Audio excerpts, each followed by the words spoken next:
Devenez donc les imitateurs de Dieu, comme des enfants bien-aimés, et marchez dans l'amour, à l'exemple de Christ, Éphésiens 5, 1, 2. Le nouvel homme corporatif est l'incarnation de l'amour de Christ. C'est la première chose. Cet amour doit avoir une expression individuelle, car ce qui est déclaré être vrai du corps entier l'est seulement dans la mesure où cela se trouve être vrai du membre individuel. Reconnaissons cela.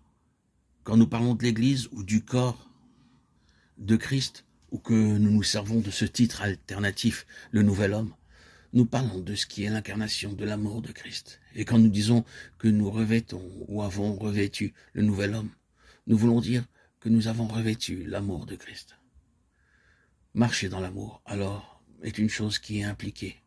Le corps est édifié dans l'amour. Le corps est constitué par l'amour. Le corps est le moyen d'expression de l'amour de Christ. Si vous prenez l'image et la suivez, vous verrez à quel point il est impossible d'échapper à ce fait.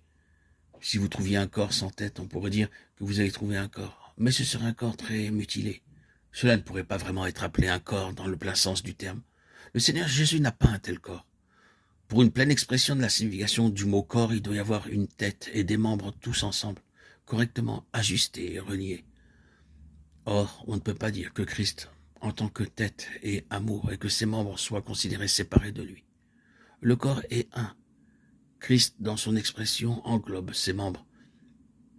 Et cela implique une nature.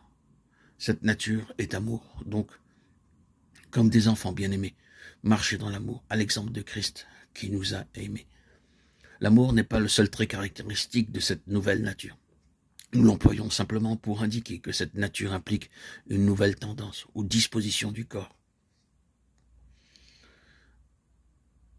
Vous et moi devons être davantage devant le Seigneur pour une disposition du corps. La disposition de ce nouvel homme est la disposition de l'amour. Demandons au Seigneur l'accroissement de cette disposition dans le corps de Christ. Tout ce qui est autre que cela est encore le vieil homme. Il doit être rejeté. Quand quelque chose qui n'est pas l'expression de l'amour de Christ prend naissance parmi nous en tant que peuple du Seigneur, sous quelque forme que ce soit, et il y a beaucoup de formes de pensée, de sentiments et de paroles, paroles de critique, de jugement, l'amour doit le rejeter. Si vous et moi sommes trouvés avec une chose telle qu'un esprit de critique, l'un envers l'autre, c'est du vieil homme, le vieil Adam, et il doit être rejeté. Nous devons reconnaître que le Seigneur a mis le vieil Adam dans la tombe. Alors, nous devons poursuivre et dire, tu vas à la tombe, c'est là ta place.